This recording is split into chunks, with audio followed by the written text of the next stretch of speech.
श्री शिवाय नमस्तुभ्यम दोस्तों, जैसा कि आप सभी लोग जानते हैं कि 15 फरवरी 2026 रविवार को पड़ रही है फाल्गुन महीने की महाशिवरात्रि व्रत, जो बहुत ही खास है। और दोस्तों, ये वो तिथि है जो कि फाल्गुन महीने में रविवार को पड़ रही है, तो इस दिन का महत्व और भी अधिक बढ़ जाता है। पूज्य गुरु जी ने कहा है कि अगर कभी भी मौका लग जाए और फाल्गुन महीने की महाशिवरात्रि रविवार को पड़ जाए तो इस दिन आपको 11 गेहूं के दाने वाला उपाय जरूर करना चाहिए, क्योंकि ऐसा शुभ संयोग बहुत ही कम आता है। और दोस्तों, इसी दिन किया जाने वाला पंडित जी द्वारा बताया गया 11 गेहूं के दाने वाला उपाय आप लोगों को जरूर करना चाहिए। और अगर आप लोगों ने इस उपाय को नहीं किया है या किसी कारणवश नहीं कर पाए हो तो महाशिवरात्रि के दिन इस उपाय से मत चूकना। दोस्तों देखिए, ये दिन इतना खास होता है, इतना महत्वपूर्ण होता है। देखा गया है कभी कभी बड़े पूजा पाठ अनुष्ठान से जो मनोकामना पूर्ण नहीं होती है, वो फाल्गुन महीने के रविवार के दिन एक छोटे से उपाय करने से ही आपकी मनोकामना पूर्ण हो जाती है। और बहुत सारे लोगों ने इस उपाय को किया भी है और उनको इस उपाय को करने का फल भी जरूर मिला है। अगर आप लोग भी इस उपाय को रविवार महाशिवरात्रि के दिन करना चाहते हैं तो आप इस उपाय को पहले अच्छे से समझ लेना, सुन लेना, उसके बाद करना। आपको इस उपाय का फल जरूर मिलेगा, करना आपकी सभी मनोकामनाएं पूरी हो जाएंगी। दोस्तों, हम आपको यहां पर बता दें कि ये जो 11 गेहूं के दाने वाला उपाय है, ये उपाय पंडित जी ने अपनी अभी की शिव महापुराण की कथा में ही बताया है। और इस उपाय को करने से आपके घर में चाहे किसी भी प्रकार की दुख और समस्या क्यों ना चल रही हो, आपको उसका कारण भी नहीं पता है कि भाई ये समस्या किस कारण से चल रही है, उसका कुछ भी कारण हो सकता है।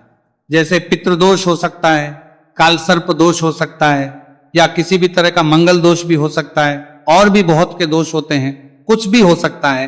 पर आपको इस उपाय को करने के लिए अपने दोष को पता लगाने की भी जरूरत नहीं है। आपके घर में किस कारण से इतनी दुहक और परेशानी आ रही है, वो भी आपको पता लगाने की जरूरत नहीं है। बस रविवार के दिन इस उपाय को कर लेना, क्योंकि इसी एकमात्र उपाय को करने से आपके पूरे घर परिवार में सुख और शांति हो जाएगी। आपके घर में अच्छे अच्छे काम होने के लगेंगे। आपकी जो भी मनोकामना होगी वो आपको करना कैसे है, किसको करना है, किस समय करना है और कैसे करना है। देखो, उपाय बिल्कुल आसान है, बस समझने वाली बात है। ध्यान से समझिए, उसके बाद ही आप लोग जो है इस उपाय को जरूर कीजिएगा। लेकिन उससे पहले जो भी मेरे भाई मेरी प्यारी बहनें आज चैनल पर पहली बार आए हैं या मेरी आवाज आज पहली बार सुन रहे हैं, अगर आप भी महादेव के सच्चे भक्त हैं तो वीडियो को लाइक और चैनल को सब्सक्राइब जरूर कर लें और कमेंट बॉक्स में लिखे हर हर महादेव, जय भोलेनाथ। अब सबसे पहली चीज हम लोग ये समझते हैं कि इस 11 गेहूं के दाने वाले उपाय को इस महाशिवरात्रि के दिन किसको करना है। तो देखिए, इस उपाय को घर के सभी सदस्यों को करने की बिल्कुल भी जरूरत नहीं है। घर में से कोई एक मुख्य बड़ा सदस्य ही इस उपाय को करेगा तो उस घर परिवार के सभी सदस्यों को इस उपाय को करने का फल मिल पर वो बड़ा सदस्य कौन होगा, कौन व्यक्ति इस उपाय को करेगा, तो यहां पर देखिए हम आपको बता दें, घर की जो बड़ी माताएं बहनें होंगी, घर की बड़ी माताओं बहनों में से कोई भी एक माता बहन इस वाले उपाय को कर सकती है। अपने पूरे घर परिवार के लिए घर में सभी सदस्यों को इस उपाय को करने की जरूरत नहीं है। मात्र घर की जो बड़ी माताएं बहनें हैं उनमें से कोई भी एक माता बहन इस वाले उपाय को करेगी, उसके घर परिवार के पूरे सदस्यों को इस उपाय का फल मिलेगा। अगर किसी कारणवश माताएं बहनें घर में उपस्थित ना हो या वो इस उपाय को ना कर रही हो, कुछ दिक्कत हो, तो भाई उस जगह पर फिर घर का कोई बड़ा व्यक्ति भी इस उपाय को कर सकता है। माताओं बहनों के कहने का मतलब यह था कि माताएं बहनें घर की लक्ष्मी होती है। जब घर की लक्ष्मी के आप से आपको माताओं के करम किया, लक्ष्मी कोई उपाय करती है तो निश्चित ही भगवान शिव जी बहुत जल्दी प्रसन्न होते हैं और उपाय का फल में बहुत जल्द और बहुत बड़ा करके भी यहां पर देते हैं। तो आप लोग ये बात समझ गए होंगे। अब हम ये बात समझते हैं इस वाले उपाय को हमें करना किस समय है। इस 11 गेहूं के दाने वाले उपाय को हमें इस रविवार महाशिवरात्रि के दिन करना किस समय है। तो देखिए, इस उपाय को करने का जो समय है शाम का समय है। अब देखिए, यहां पर हम मुख्य रूप से सुबह का समय नहीं बोलेंगे, क्योंकि देखिए ये जो महाशिवरात्रि है और आप सभी लोग जानते हैं इसका प्रदोष काल का जो समय होता है ना, इस दिन भगवान शिव और माता पार्वती जी का सबसे प्रिय दिन होता है। तो आप लोग इस गेहूं के दाने वाले उपाय को शाम के समय में कर सकते हो। और देखो, अगर सुबह करोगे तो आप 8 बजे से 11 बजे के मध्य इस उपाय को कर सकते हो। और देखो, अगर शाम के समय कर रहे हो तो इस दिन जरूर शाम के समय का ध्यान रखना कि शाम के 6 बजे से लेकर 7 बजे के बीच में अगर आप इस उपाय को कर सकते हो तो बिल्कुल कर लेना। पूरी कोशिश करना, आपको उपाय का फल जरूर मिलेगा। ये बात आपको समझ आ गई। अब बात करते हैं उपाय की। देखो, गुरुजी ने कहा है कि अगर रविवार के दिन महाशिवरात्रि पड़ जाए तो इस दिन आपको 11 गेहूं के दाने वाला उपाय तो अवश्य ही करना चाहिए। देखो, ये उपाय यदि आपके जीवन में कर्जा बहुत अधिक है, आपके जीवन में संकट बहुत अधिक रहते हैं, आपके ऊपर बहुत अधिक विपदा आ रही है, बार बार आपको अपने व्यापार में और अपने धन में हानि देखने को मिल रही है, यानी कि आपको प्रत्येक कार्य में हानि हो रही है, तो आपको ये करना चाहिए। देखिए, इस उपाय के लिए आपको 11 गेहूं के दाने आपको लेने हैं। ठीक है, 11 दाने लेने के बाद में आपको जरूरत होगी चावल के दानों की। 11 चावल के दाने और 11 गेहूं के दाने, और चावल के दाने खंडित नहीं होने चाहिए। अब आप कहोगे भैया गेहूं कहां से लेने हैं? देखो, आपको किसी भी किराना स्टोर पे गेहूं के दाने मिल जाएंगे, जाके ले लेना। ठीक है ना? 11 गेहूं, 11 चावल के दाने लेने हैं। साथ ही साथ आपको एक तांबे का लोटा लेना है, और उस तांबे के लोटे में आपको जल भरना है।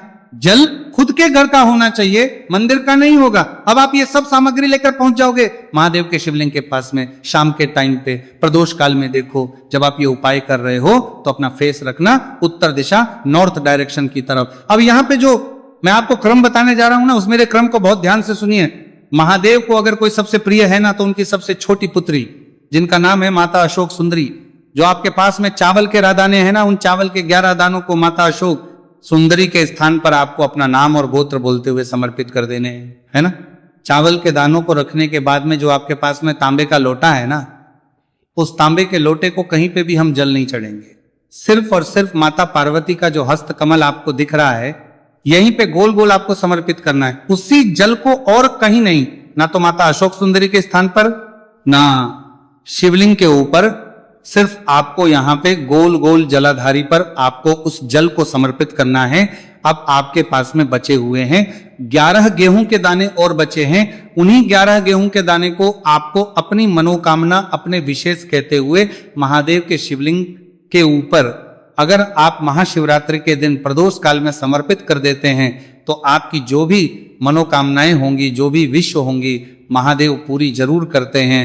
अन्न समर्पण करने से, उस खासकर गेहूं को समर्पण करने से हमारी इच्छाएं पूरी होती हैं। और अगर वो दिन महाशिवरात्रि का दिन हो, तब तो इससे सुंदर संयोग कुछ भी नहीं हो सकता। आपकी इच्छाओं को पूरा करने के लिए बहुत स्पेशल, बहुत प्यारा सा उपाय आप सभी को जरूर करना है। ध्यान में रखिएगा, यह उपाय प्रदोष काल में करना है। देखो, गुरुजी ने कहा है भगवान शिव के शिवलिंग पर 33 कोटि देवी देवता का वास होता है। अगर हम शिवलिंग के सामने कुछ भी उपाय करते हैं तो हमारे सभी देवी देवता हमसे खुश हो जाते हैं। यह उपाय आपको अवश्य करना है। देखो, सुबह के टाइम नहीं कर सकते, ठीक है। अब बात करते हैं अगले उपाय की।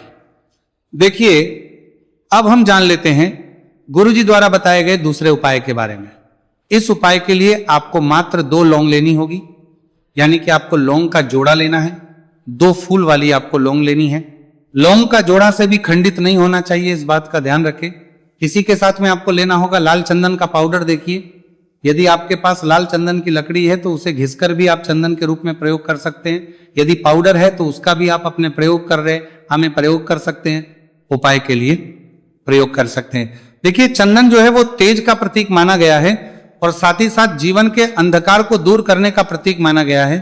अब इसी के साथ में मात्र एक तांबे के पात्र के अंदर शुद्ध जल लेना होगा अपने घर से।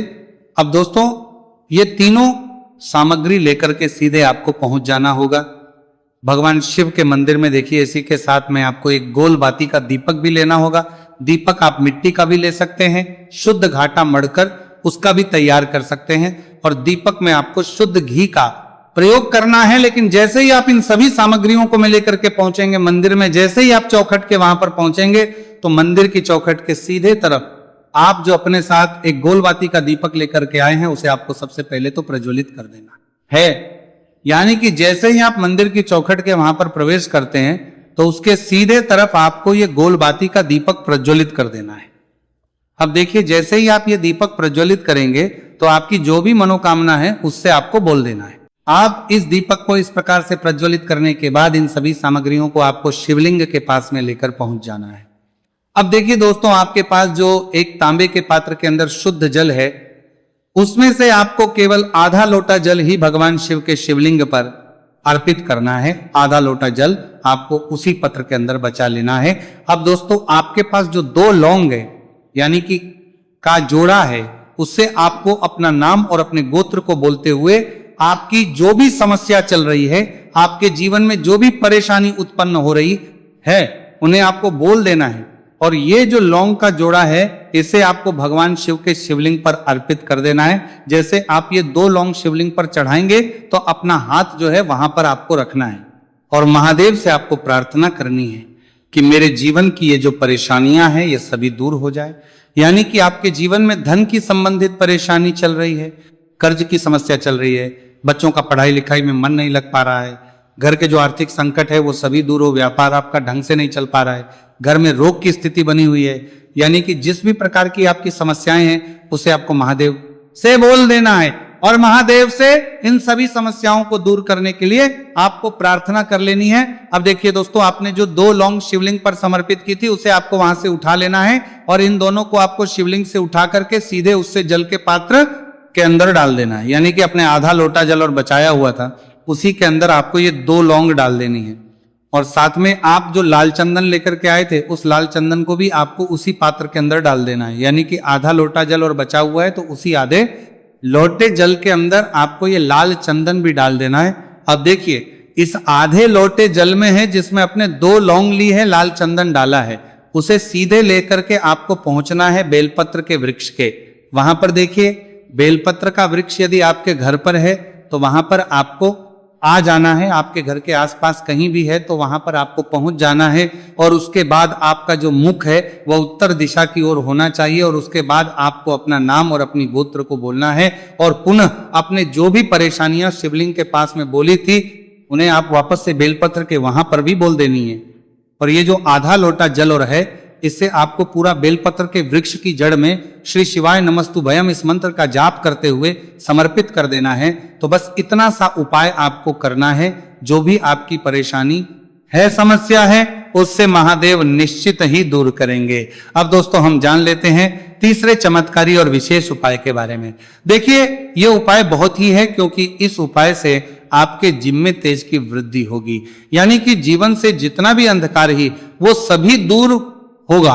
तो इस उपाय के लिए आपको मात्र एक गुड़ का टुकड़ा लेना है। गुड़ का टुकड़ा आपके जीवन में तेज की वृद्धि करता है और साथ ही साथ आपके जीवन से जो अंधकार है उसे दूर करता है।